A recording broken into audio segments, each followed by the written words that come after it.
paling atas.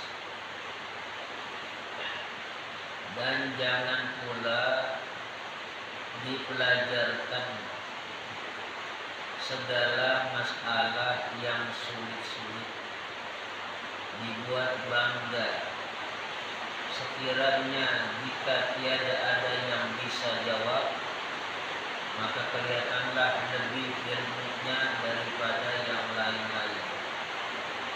Maka misalnya itu seperti ayam jago, jika menang berkelahi,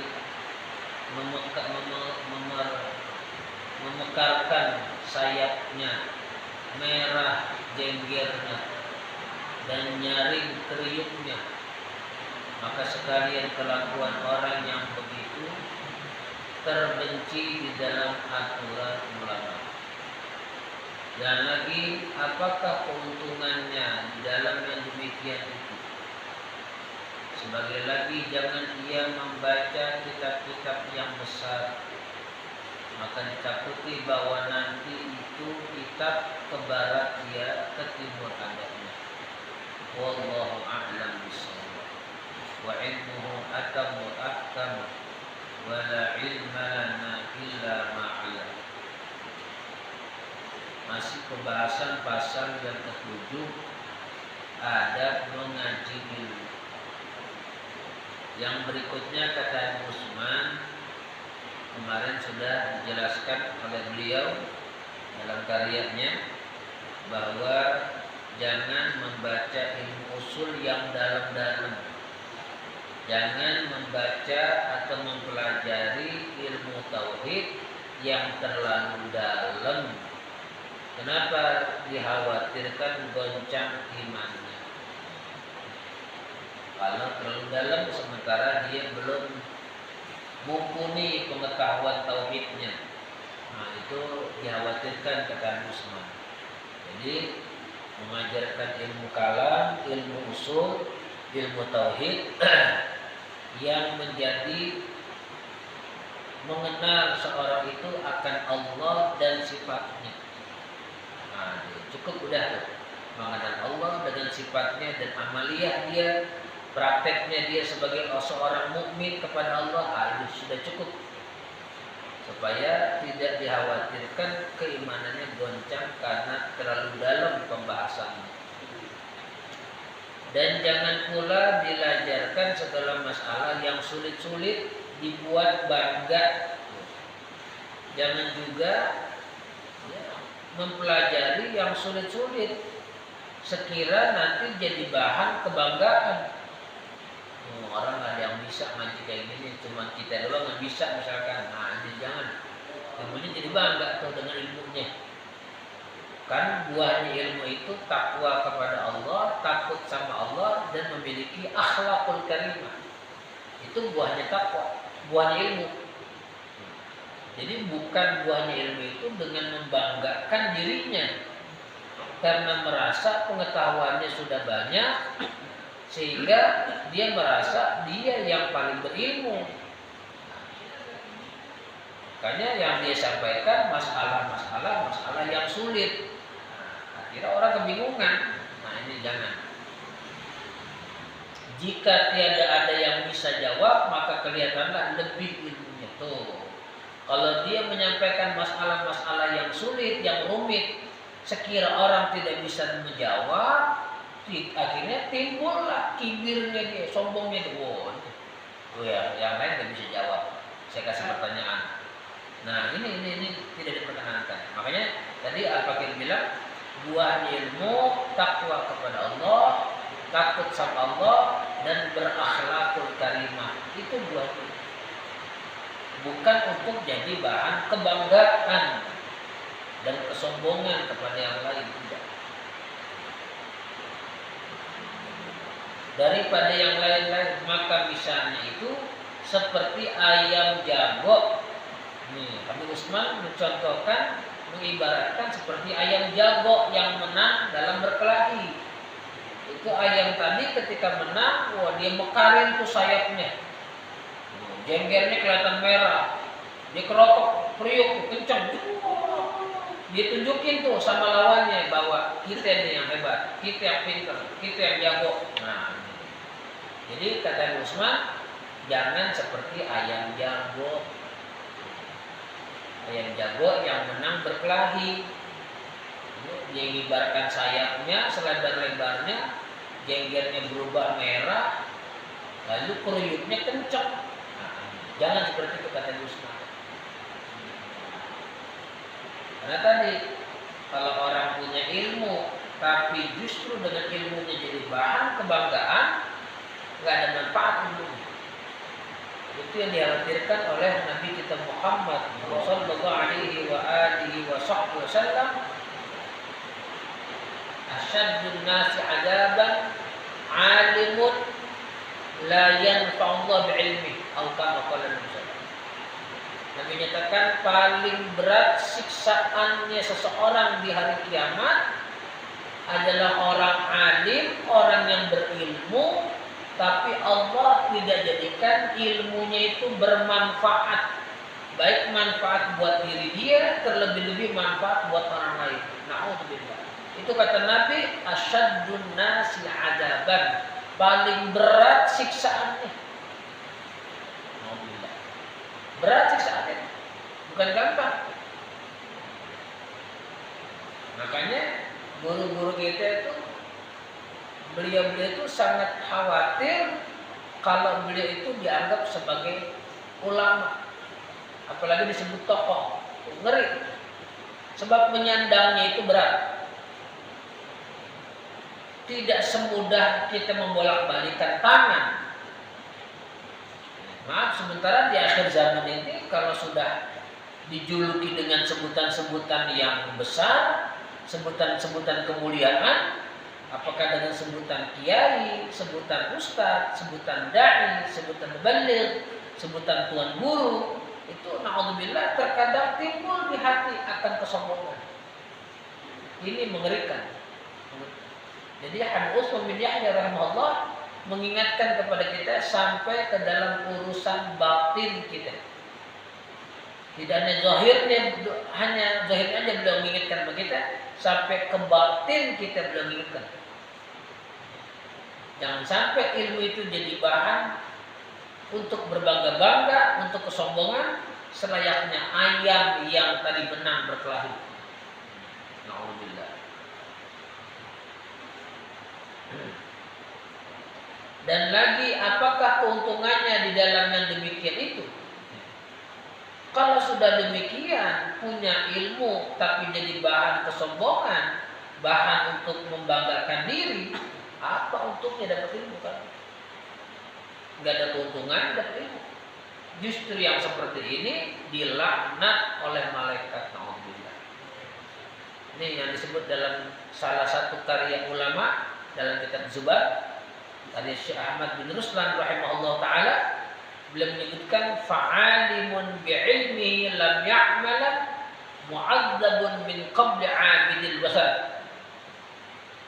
Orang alim yang dengan ilmunya tidak mengamalkan ilmunya, maka dia akan disiksa oleh Allah sebelum penyembah berhala disiksa, orang alimnya disiksa terlebih dahulu.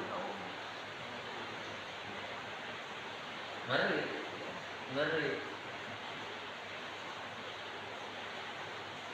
Yang dianggap suatu suatu kebanggaan. Menang pidato, menang ceramah, wah bangga. Apalagi dengan dapat hadiah yang masya Allah, hadiah-hadiah yang sangat menggiurkan, misalkan, wah timbulnya. Apalagi mendapat titel juara 1. Akhirnya itu yang dikhawatirkan, hatinya membesarkan diri, yang lain di bawah saya. Itu yang dikhawatirkan. Ini makanya saya katakan tadi, tidak mudah orang menyandang titel alim.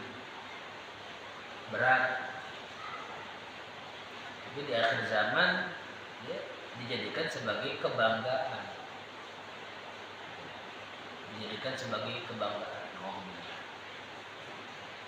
Sebagai lagi, jangan ia membaca kitab-kitab yang besar. maka ditakuti bahwa nanti itu kitab ke barat, ia ke timur ada. Jangan juga, kata beliau, orang tersebut yang mengaji membaca kitab yang besar-besar. Artinya yang belum saatnya dia pelajari. Jangan. Kenapa? Takutnya nanti ke barat, ke timur, nggak selesai pembahasannya, nggak terfokus pembahasannya. Harusnya pembahasan fokus ini bahasannya. Nah ini dari awal sampai akhir ada yang dituju. Nah itu. Ini kalau misalkan tidak ada sasarannya, akhirnya kemana-mana bicara. Nggak ada juntrungannya kata orang Betawi, nggak ada apanya, nggak ada titiknya, nggak ada habisnya. Karena tadi ke barat ke timur omongannya. Itu yang dikhawatirkan. Ya. Kalau seandainya kata dia sudah mumpuni, lalu dia belajar kitab-kitab yang besar, dan dia pun menyampaikan sesuai yang dia tahu, yang dia dapat, dan tidak kemana-mana pembicaraannya, terarah pembicaraannya, itu nggak jadi masalah. Ini yang dimaksud oleh Habib Usman, ini baca kitab-kitab besar, akhirnya tidak terarah. Yang disampaikan apa, kitab yang dibaca apa. Nah ini jangan seperti itu kata Habib Usman. Nah, guru-guru kita kalau ngajar fokus, bahasnya apa? Bab tayamum, tayamum bahas. Babnya apa? Wudu, ya wudu dibahas. Supaya tidak kemana-mana. Nanti takut bercabang, bicara ke sini, lari ke sana, lari ke sini. Enggak selesai kepada yang dituju. Kalau misalkan yang disampaikan cabangnya tadi masih ada kaitan dengan yang sasarannya, gak jadi masalah. Masih ada kaitan dengan sasarannya, gak jadi masalah. Tapi kalau sudah keluar dari jalur, itu nanti khawatirnya ya, tidak selesai pembahasan. Nah, ini peringatan-peringatan dari Habib Usman bin Yahya bagi orang yang menuntut ilmu. Dulu Al-Fakir ngaji dengan Sayyidul Walid Habib Abdurrahman bin Ahmad Segar rahimahullah ta'ala rahmatul abrar wa nafa'ani ulumi amin. Di pengajian hari Senin pagi beliau ngajar kalangan asatiz. Hari Senin pagi yang diajarkan beliau kitab Tijan Darori. Beliau menyatakan kepada kiai-kiai yang di depan beliau ngaji, duduk depan beliau, para kiai, para habaib. Ini kata beliau, saya ngajar antum supaya memudahkan bagi yang lain. Sebab di antara antum ini kata beliau, takaran pengetahuan kan gak diketahui, masing-masing berbeda. Nah makanya beliau ngambil jalan tengah. Khair umur awsafuha. Kata Nabi, sebaik-baik perkara yang pertengahan. Beliau ngambil jalan tengah, ngajar kitab Tijan Darori supaya yang kalangan atas paham, yang kalangan bawah juga paham. Subhanallah, itu bijaknya beliau dalam mengajar. Ya. Gak mau beliau ngajaran tinggi-tinggi. Kenapa? Karena yang datang sama beliau itu tidak semuanya pemahamannya sama. Ada yang masih di bawah, ada yang sudah di atas, tapi beliau ngambil jalan tengah. Nah ini jadi potret buat kita. Nah begitulah hendaklah kita. Jadi jangan yang tinggi-tinggi ngajarin, takutnya nanti orang nggak paham. Selesai pasal ke-7 bab tentang adab. Pasal yang ke-8 adab kelakuan guru yang mengajar. Nah ini sekarang etikanya sang guru, sang pembimbing, sang pembina tadi. Bagaimana itu etikanya? Nah, Habib Usman menyatakan bermula syaratnya sekurang-kurangnya yaitu mesti ia mengerti sungguh-sungguh akan apa yang lagi ia mengajarkan dengan pelajaran dari guru yang benar ajarannya. Ini syarat seorang guru tadi, bahwa dia mengerti betul apa yang sedang diajarkan. Misal dia mengajarkan Iqra, dia mengajarkan Quran, dia itu paham dengan Quran, dia paham dengan tajwid, Jangan dia ngajar Iqra, ngajar tajwid, dia sendiri salah bacanya. Itu nggak ngerti namanya itu guru. Paham ya? Nah, harus dia ngerti. Dan nanti kalau dia salah akan diikuti oleh muridnya kesalahannya. Kalau bahasa almarhum guru kumpul belum berikan contoh, baca Fatihah. Baca Fatihahnya si guru sama, akhirnya diikuti kesalahannya muridnya. Bismillahirrahmanirrahim. Alhamdulillah Rabbil Alamin Ar-Rahmanir Rahim Maliki Yawmiddin Iyyaka na'budu wa iyyaka nasta'in Ihdinas siratal mustaqim Siratal ladzina an'amta lagi. Bukan an'amta alaihim ghairil maghdubi ghairil maghdubi. Nah, nih, hati-hati nih. Maghdu itu bukan kaf, padahal ghain dibaca ghairil maghdu. Tidak sah salatnya. Tidak sah bermakmum kepada imam seperti ini. Sebab Nabi menyatakan ya ummul qauma aqra'uhum li kitabillah. Yang mengimamkan, yang menjadi imam bagi satu kaum adalah orang yang aqra'. Banyak nian keterangan ulama yang menjelaskan tentang aqra'. Di antaranya mereka ada yang berpendapat aqra' itu adalah absah. Fasih melantunkan huruf hijaiyah, bukan nada. Ingat, bukan nada. Nada nomor sekian. Fasahatul huruf, kefasihan di dalam membacakan huruf dari alif sampai ya. Itu pertama. Fasahah. Yang kedua, ajwad. Paham dengan ilmu tajwid. Yang ketiga, afqah. Dia paham hukum-hukum yang berkaitan dengan sholat. Jangan cuma berani ngimam. Dia nggak ngerasa kalau dia batal, dia kagak tahu mana yang batal, mana yang kagak, mana yang rukun, mana yang sunnah, dia kagak paham. Seorang imam sebelum mengimami sholat, dia mesti tahu. Bisa bedakan mana rukun sholat, mana sunnah sholat. Termasuk tadi saya katakan dari awal, sesuai hadis Nabi. Harus fasahahnya betul. Dia harus tahu mana yang hukum izhar, idgham, iqlab, ikhfa. Dia harus tahu bedakan antara huruf yang bertasydid dengan yang tidak bertasydid. Kadang-kadang harusnya ditasydidin, dia kagak bertasydid bacanya, salah. Satu tasydid aja tidak masuk dalam Fatihah, tidak sah salat, batal. Seperti Bismillahirrahmanirrahim.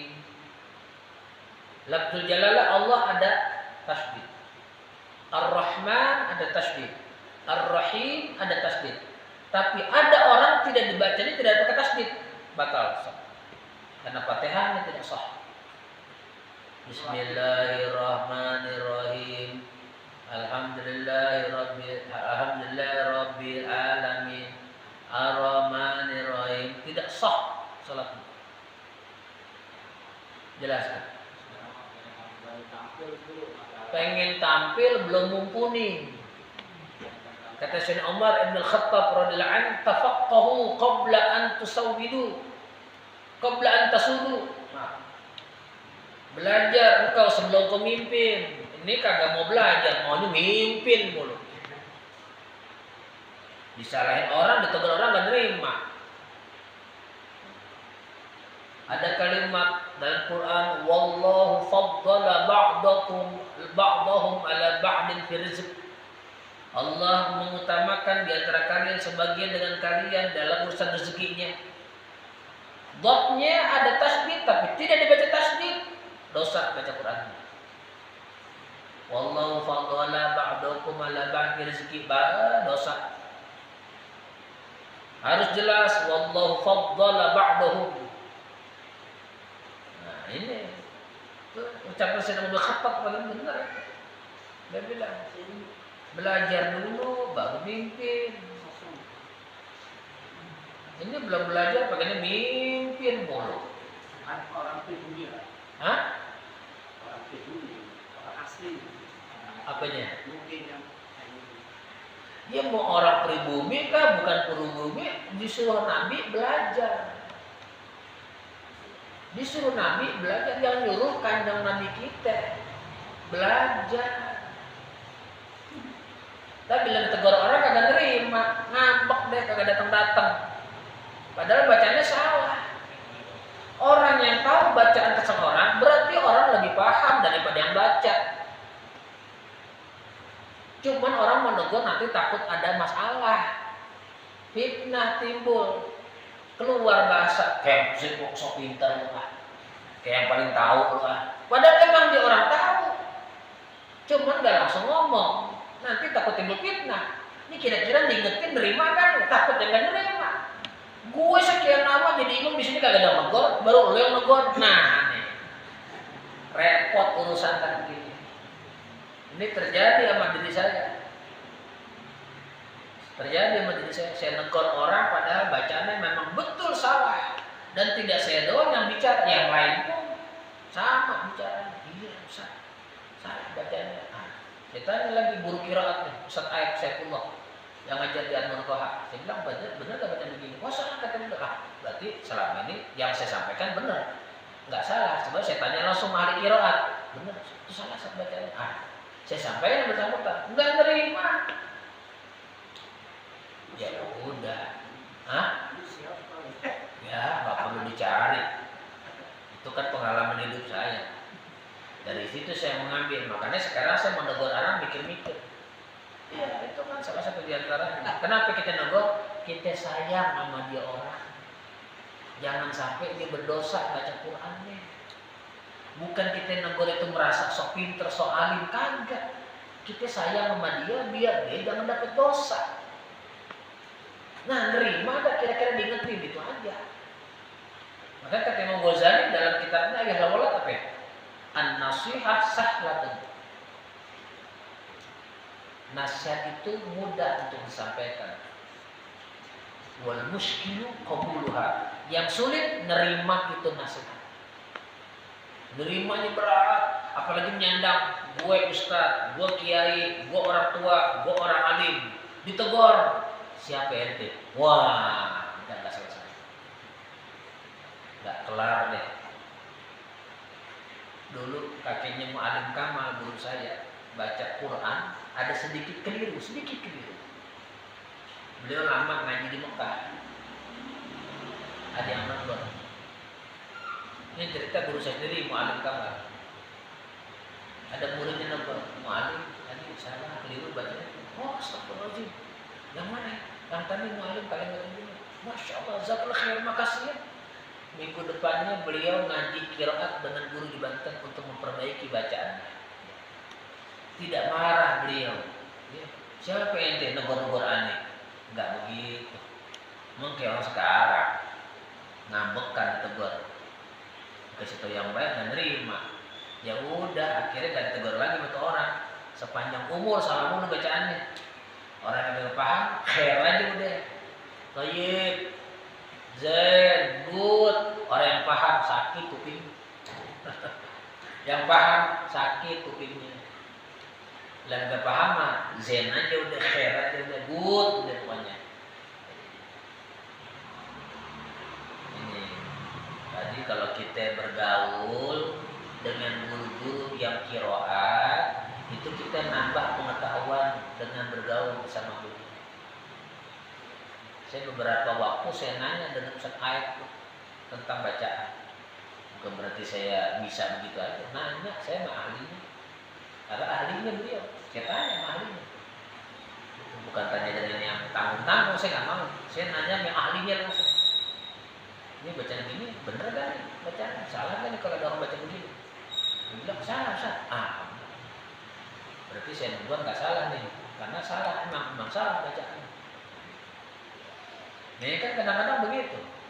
Diingetin kagak nerima, repot. Yang dikedepanin apanya? Kalender. Oh, kalender. Umurnya merasa udah tua. Diingetin sama yang muda nggak nerima.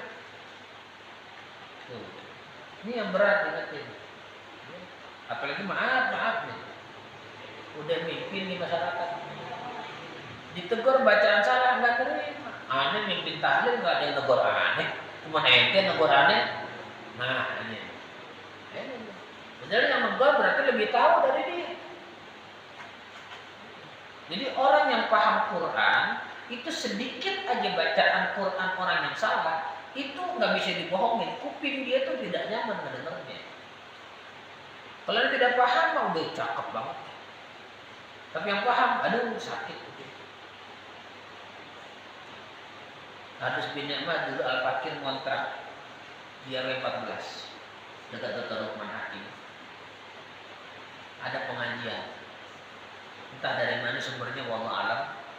Diadain di mana saya nggak tahu juga dan juga tidak mau cari tahu. Cuma ngedengar kita sama istri kita siang-siang, aduh bacaan surat Yasin. Yasin wal Qur'anil Hakim innaka laminal mursalin ala siratin mustaqim. Itu siratin mustaqimnya aja dia nggak tahu itu ada hukum. Tanwin ketemu mim apa hukumnya? Nun bertasydid apa hukumnya? Tarmihim bihijaratin min sijil. Kadang-kadang tarmihim bijaratin tidak boleh bacanya, dosa itu. Kemana hukum mim mati ketemu ba? Ikhfa syafawi kemana? Nah, ya. Jangan sembarangan nih Quran. Ada aturan lain baca Quran. Makanya saya katakan harus berguru. Jangan merasa cukup dengan ilmu yang ada. Terus berguru, terus ngaji. Kalau perlu datangin tuh guru. Ini bacaan saya salah nggak? Saya begitu dulu. Saya setor Fatihah dan guru saya. Bukan nggak setor Fatihah. Diulang berkali-kali karena salah. Balik lagi. Terlihat belum. Besok balik lagi. Besok saya di kamar, saya mau nangis. Ya Allah, belum benar baca Fatihah. Ngulang lagi. Besok setor lagi. Diterima. Karena beliau juga pengen mendidik kita. Ayo baca lagi. Belum benar, ulang lagi. Nggak ada sedikit pun rasa hati mau bedek banget, mau diguru, bolak-balik disuruh buat cuma baca Fatihah doang. Enggak, alhamdulillah. Justru saya senang. Karena apa? Ada yang memperbaiki bacaan saya yang salah. Karena Fatihah rukun. Kalau rukunnya udah nggak bener, gimana sholatnya mau bener? Kan Fatihah termasuk rukun sholat. Itu saya setor maksudnya bolak-balik itu berkali-kali, bukan sekali dua kali. Itu baru Fatihah saya belajar tuh gimana yang surat yang lain. Baru Fatihah saya sudah ulang-ulang guru saya. Karena kan beliau menginginkan supaya kita benar bacaannya. Bukan kalau kita mengingatkan orang itu pengen merasa lebih alim, tidak. Supaya bacanya benar, jadi enak kedengarannya. Baca surat-surat tuh. Ada juz yang 30 dari Amr Tasalud sampai akhir. Kan biasanya kan kita kan baca suratnya kan ya yang selalu dari Wadduha sampai ke bawah kan begitu. Ya kan sampai Rabbin Nas. Itu kan kalau maaf nggak belajar sama guru bacaan kita rasa kita lepas aja bacaan. Tapi pas kita setor di depan guru yang paham qiraat, nah baru deh kita tahu deh kekurangan bacaan kita. Oh iya ini, oh ini. Oh dia tahu semua dalilnya, bukan nggak tahu. Karena udah melekat, karena memang dia udah mempelajari.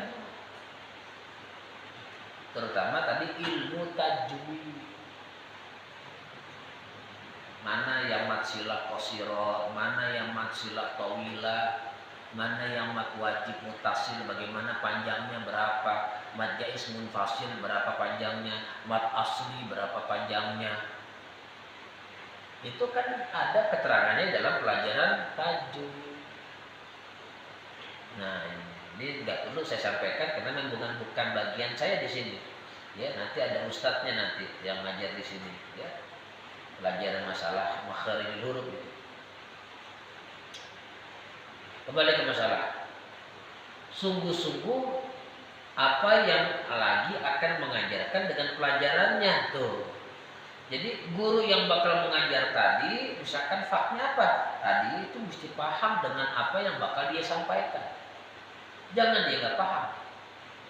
Nah, ini. Bagaimana dia memberikan pahaman kepada orang lain? Dia sendiri nggak paham. Nah, kemudian yang dari guru yang benar ajarannya. Tuh, ini lagi tambah. Jadi pertama syaratnya guru tadi mengetahui apa yang bakal dia sampaikan.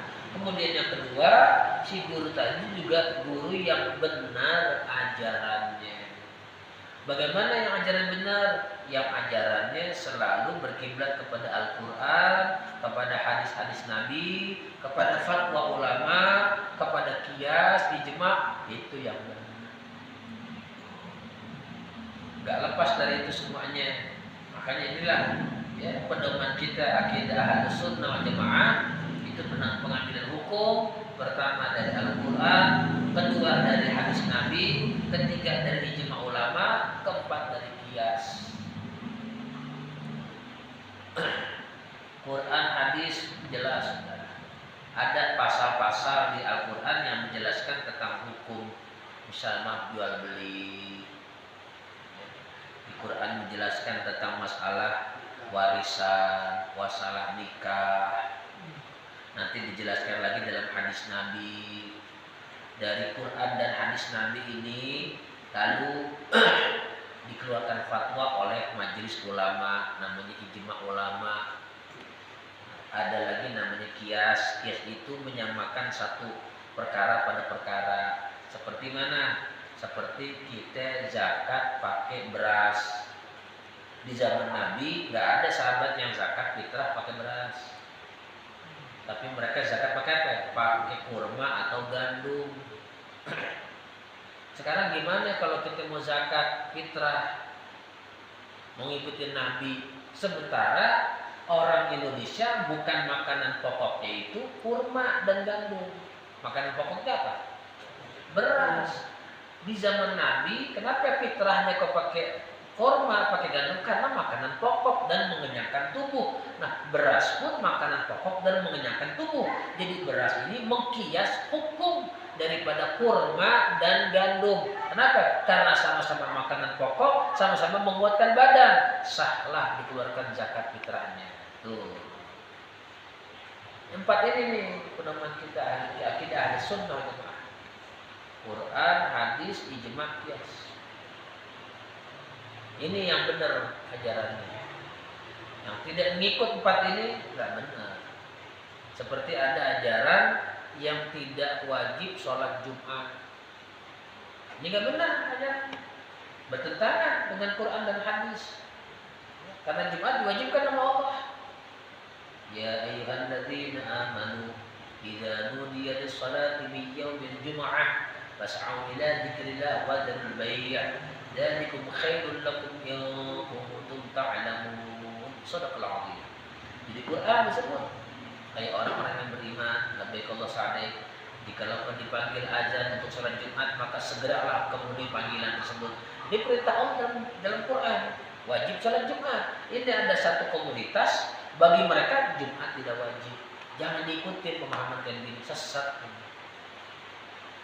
Pemahaman lagi diantaranya apa? Mereka menyatakan sholat sehari semalam itu cuma 3 waktu, bukan 5. Ada yang paham. Ini ajaran yang tidak benar, jangan diikuti. Ini sesat, menyesatkan.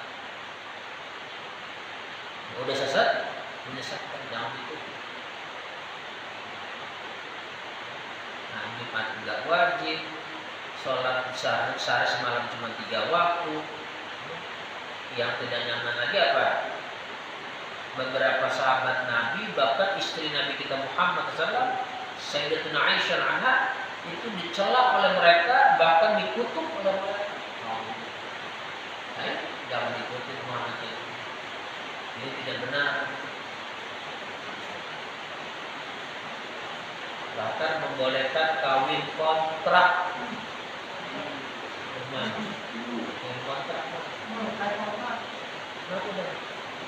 Mau dah nih. Kagak boleh Dani. Kagak boleh. Namanya mut'ah. Yang nikahkan anak bapak pulang, ibu pulang selama sebulan dengan mas kawin, berangkat akad sholat dibayar tunai. Cuma sebulan jadi istrinya. Setelah sebulan udah lepas. Ini merugikan pihak perempuan. Islam melarang. Nggak boleh. Nah ini ada pemahaman yang begitu. Jangan diikuti. Ini ajarannya nggak benar. Ada lagi ajaran yang mereka tadi selalu membid'ahkan amal orang. Dikit-dikit bid'ah, dikit-dikit syirik. Kalau nggak bid'ah syirik, nggak bid'ah syirik. Udah, itu aja ilmunya. Ini juga nggak benar. Apa? Nah, termasuk khurafat nggak benar. Arti khurafat ini mesti dipahami dulu arti khurafat apa. Khurafat itu bagian dari bid'ah yang sangat menyalahi aturan agama. Mana contoh?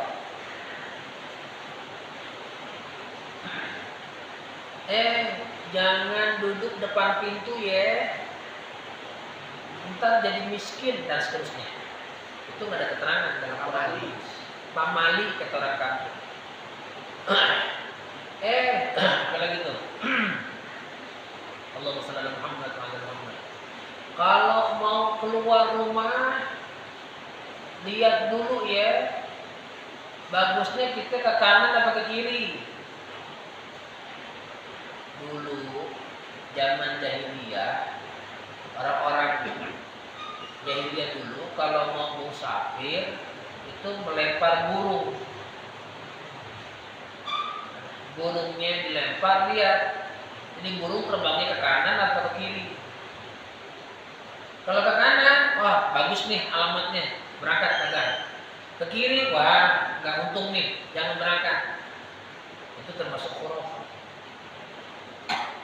Jadi menuhankan burung. Nauzubillah min dzalik. Itu bagian dari khurafat. Ada lagi khurafat. Kalau jalan kemana-mana jangan bawa ketan ya. Kenapa? Ntar mobilnya mogok. Ini ada nih. Ada nih. Nauzubillah min dzalik. Kalau anak nanti nangis taruhin banglek ya. Khurafat. Apa banglek? Banglek. Haji. Apa? Buku dapur. Kenapa nggak pakai Quran, baca ayat kursi? Kok banglek? Emang banglek bisa ngasih apa? Ini maaf ya, ini khurafat dari zaman dulu yang sampai sekarang masih mengakar. Kenapa mengakar? Karena tidak ada yang menyampaikan asupan tauhid agama, tapi yang berkaitan dengan tauhid nggak ada yang menyampaikan, sehingga percaya juga. Nah ini termasuk sesat juga, jangan diikuti khurafat. Itu khurafat bertentangan dengan dasar agama, Quran dan hadis Nabi kita Muhammad SAW. Jelas ya? Itu mesti yang benar. Ya, yang benar itu yang mana? Yang Nabi nyatakan dalam hadisnya, sataftariqu ummati ala salasin wa sab'ina firqatan kulluhum finnar illa wahidah. Qalu wa ma hiya ya Rasulullah? Qala ma ana alaihi wa ashabi atau kama qala Muslim. Kata Nabi, umatku akan terpecah belah menjadi 73 golongan. Semuanya masuk neraka kecuali satu yang selamat. Sahabat bertanya, siapa yang selamat itu ya Rasulullah? Kata Rasulullah, kaum yang mengikuti, yang menghidupkan, yang menyebarkan sunnahku dan sunnah sahabatku. Siapa yang masuk dalam kategori ini? Ulama menjelaskan, mereka lah kaum yang dinamakan dengan istilah Ahlus Sunnah wal Jamaah. Itu yang maksudnya. Itu yang benar. Itu yang betul ajarannya. Tidak menyimpang ke sana, tidak menyimpang ke sini. Luruskan. Kayak susu baru keluar dari perut sapi perah, masih murni, belum ada kecampuran. Itu gambaran untuk akidah ahli sunnah wal jamaah. Kalau murni bikin sehat gak? Susunya murni bikin sehat gak? Bikin sehat. Dan syaratnya pula wallahu a'lam bishawab.